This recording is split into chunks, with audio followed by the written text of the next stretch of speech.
They say that if you stop watering a lemon tree, you're essentially signing its death warrant within days. Citrus are notorious for being the divas of the orchard, requiring a perfect balance of moisture to keep those waxy leaves green and that fruit heavy. But I wanted to see what happens when you push a tree past the breaking point and ignore the conventional wisdom entirely. For 28 days, I didn't drop a single ounce of water into this pot, watching as the soil turned to dust and the leaves began to shrivel into tight, brittle spirals. By the end of week 3, I was convinced I had killed it. The tree looked like a skeleton of its former self, a total failure of an experiment. But when I walked out into the garden on the morning of day 28, what I saw wasn't a dead plant. It was a biological phenomenon that stopped me in my tracks and forced me to rethink everything I knew about plant survival. Welcome to Timeless Harvest, where we peel back the layers of the natural world to see how life truly functions under pressure. Most gardening advice tells you how to keep a plant comfortable, but today we're exploring the hidden strength that only emerges during a crisis. If you've ever felt like your thumb wasn't green enough, or you're worried a few missed waterings will ruin your garden, this journey through the last month is going to change your perspective. Before we dive into the day-by-day breakdown of this tree's incredible transformation, make sure you hit that subscribe button and ring the notification bell. We're building a community of growers who aren't afraid to experiment and learn from nature's harshest lessons, and I want you to be part of every discovery we make right here in the soil. The first 7 days of the experiment were a masterclass in biological deception, as the lemon tree stood tall and appeared virtually untouched by the lack of water. To the naked eye, the leaves remained a deep, glossy emerald, and the branches held their structure with the same architectural pride they had on day 1. This initial phase of the drought is what scientists often call the buffer period, where the tree relies heavily on the internal hydration stored within its trunk and its thick succulent-like leaves. Citrus trees are evolutionary experts at moisture retention, equipped with a heavy waxy cuticle that acts like a seal, preventing the sun from siphoning off its precious internal stores. Even as the soil in the pot began to pull away from the edges and turn into a dusty pale gray, the tree was effectively holding its breath, operating on a hidden reserve of energy that allowed it to maintain a facade of perfect health while the clock was already ticking. As we transitioned into the second week, the atmosphere of the experiment shifted from calm confidence to visible distress as the tree's internal reservoirs finally hit their limit. The first definitive sign of trouble was the loss of that signature waxy sheen. The leaves began to take on a dull, matte appearance as the plant began to close its stomata, the microscopic pores it uses to breathe, to prevent any further evaporation. By day 10, the leaf-rolling defense mechanism became impossible to ignore, with the foliage curling upward into tight cigar-like shapes. This is a brilliant but desperate tactical move, designed to shield the underside of the leaf, where most of the moisture is lost, from the direct rays of the sun. The tree was essentially shrinking its surface area, trying to hide from the very light it usually craves, as it realized that the environment was no longer providing the resources necessary to sustain its massive canopy. By the end of week 2, the tree had moved past a simple state of thirst and into a full-scale metabolic lockdown that changed its entire silhouette. The succulent, vibrant green shoots at the tips of the branches, which are usually the site of rapid new growth, began to go limp and droop toward the soil, signaling that the turgor pressure, the water-fueled internal scaffolding of the plant, was failing. Every morning, the pot felt lighter, almost weightless, as the last molecules of moisture were vacuumed out of the earth by the increasingly desperate root system. It was during these final days of the second week that the true gravity of the experiment set in, as the tree began to prioritize its core over its extremities, allowing the tips of the leaves to turn a brittle tan. The timeless harvest was beginning to look like a harvest of dust, and the silence of the garden was broken only by the faint dry rustle of a tree that was rapidly running out of time.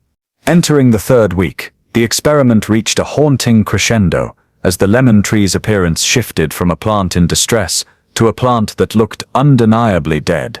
The leaves were no longer just curling, they had become brittle, translucent and physically crunchy to the touch, losing every ounce of the flexible vitality they possessed just 14 days ago. This stage was marked by the onset of severe chlorosis, where the vibrant greens were replaced by a sickly, washed-out yellow, as the chlorophyll began to break down and fail. The soil had transformed into a parched, hydrophobic wasteland, separated entirely from the root ball, and leaving a hollow ring around the edge of the pot that looked like an open grave. Every time a breeze caught the branches, the sound wasn't the soft rustle of living foliage, but the dry, metallic clatter of dead parchment, and the ground was quickly becoming littered with the golden husks of leaves that the tree could no longer afford to feed. At this point, I hit a genuine emotional low, and almost called off the entire experiment out of pure guilt. It is one thing to study a biological process, but it is another thing entirely to watch a tree you've nurtured for years wither into something that looks ready for the compost heap. The visual evidence was so overwhelming that my instincts as a gardener were screaming at me to intervene, to grab the hose and apologize to the scorched wood. It felt like I was crossing a line from observation into neglect, and the silence of that thirsty tree was louder than any alarm. Looking at the bare skeletal limbs and the dust-filled pot, I was convinced that I had pushed the limit too far, and that there was nothing left to save. I was certain that the timeless harvest had officially reached its end, and I was just documenting a slow-motion funeral. The scientific reality of this stage is governed by a terrifying concept known as the permanent wilting point. This is the precise physiological threshold where the tension of the water remaining in the soil is so high that the plant's roots can no longer pull it away, no matter how hard they try. Once a plant stays at this point for too long, the internal plumbing, the xylem and phloem, begins to collapse and fill with air bubbles, a fatal condition called an embolism. At the permanent wilting point, the damage becomes irreversible. You could dump 100 gallons of water on the roots, but the tree's straws are broken, and it can no longer drink. As I stood there on day 21, I was staring at a living being that was technically standing on the edge of a biological cliff, teetering between a miracle recovery and total cellular death, and I truly didn't know which way it was going to fall. When the dawn of week 4 arrived, I walked out to the garden fully expecting to find a lifeless grey skeleton ready for the brush pile. But what greeted me was one of the most jarring sights I've ever encountered in years of growing.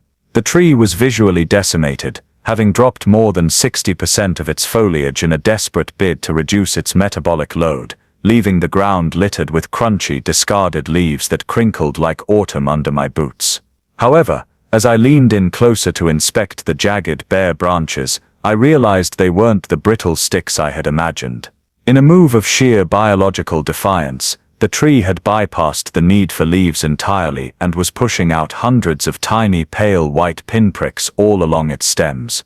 These weren't new leaves or green shoots, they were flower buds. In the midst of a lethal drought, with no water in sight, and its root system screaming for relief, the lemon tree had decided to bloom with a ferocity I had never seen during its healthy months. It was a hauntingly beautiful sight, a dying tree draped in the promise of a massive harvest, sacrificing its very last reserves of sugar and starch to produce a fragrance that filled the air even as its own structure sat on the brink of collapse. This phenomenon is a survival mechanism known as stress blooming, and it is nature's version of a Hail Mary pass. When a citrus tree perceives an existential threat, like this 28-day drought, its internal chemistry shifts from a state of vegetative growth to one of reproductive panic. From a botanical perspective, the tree thinks its time is up, and in a final selfless act of genetic preservation, it redirects every remaining joule of energy away from its own survival and into the creation of seeds. It is a calculated gamble. The tree is betting that these flowers will turn into fruit that can carry its DNA into the next generation, even if the parent plant doesn't survive the season. It is essentially the tree's last will and testament written in blossoms. Upon closer inspection of the tree's condition, the physical state of the bark told the real story of this hidden war for survival. While the leaves were long gone, the main trunk and the primary scaffold branches had maintained a deep hidden emerald hue just beneath the surface. By scratching a tiny sliver of the bark, I could see the cambium was still moist and green, a sign that the tree had successfully sequestered its remaining hydration into its core. The microscopic new growth of the flower buds was actually drawing moisture from the wood itself, proving that the tree was literally consuming itself to ensure its offspring had a chance to exist. It was a vivid reminder that life doesn't just give up, it pivots, it fights, and in its darkest hour, it puts everything it has into the future. This wasn't a story of a tree dying, but a story of a tree choosing what was most important when everything else was stripped away. After witnessing the tree's desperate floral sacrifice, the time had finally come to end the drought, but the process of rehydration is far more delicate than simply turning on the hose. If I had flooded this bone-dry soil immediately, the sudden osmotic pressure could have literally ruptured the tree's fragile, thirsty cells, a phenomenon known as root shock.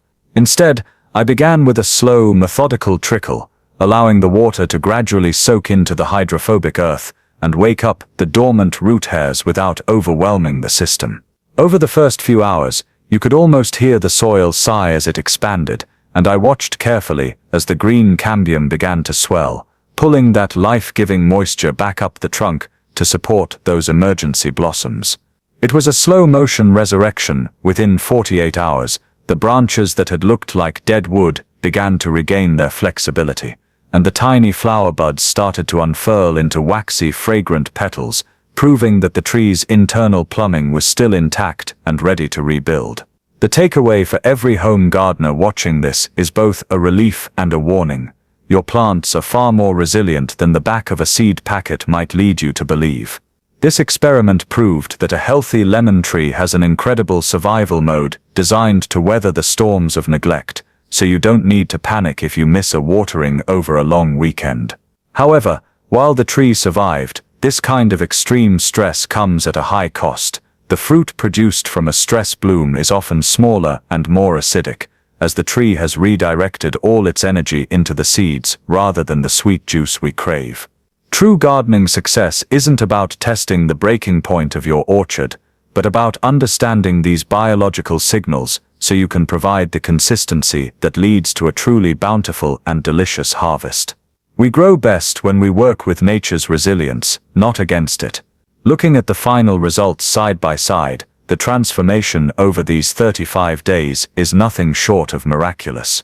On day 1, we had a lush, leafy canopy full of potential. By day 28, we had a skeletal, yellowing ghost of a plant that appeared to be on the brink of the compost pile.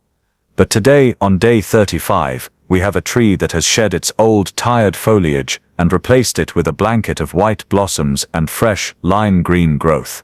It is a completely different plant than the one we started with, hardened by the trial and reinvigorated by the recovery. This journey through the drought has been a powerful reminder that even in the driest seasons of our lives or our gardens, there is a hidden capacity for new growth just waiting for the right moment to bloom. Thank you for joining me on this experiment here at Timeless Harvest. Keep growing, keep experimenting, and I'll see you in the next one. This experiment has been a visceral reminder that nature has a way of fighting back that we rarely get to see in our daily lives. We often view our gardens as fragile ecosystems that require our constant hovering protection, but beneath that delicate exterior lies an ancient, iron-willed survival instinct that can turn a catastrophe into a new beginning. Watching this lemon tree sacrifice its past to secure its future has completely changed how I look at my orchard, and I hope it gives you a bit more confidence the next time you see a drooping leaf or a dry pot. It's a testament to the fact that life doesn't just endure hardship, it uses it as a catalyst for transformation.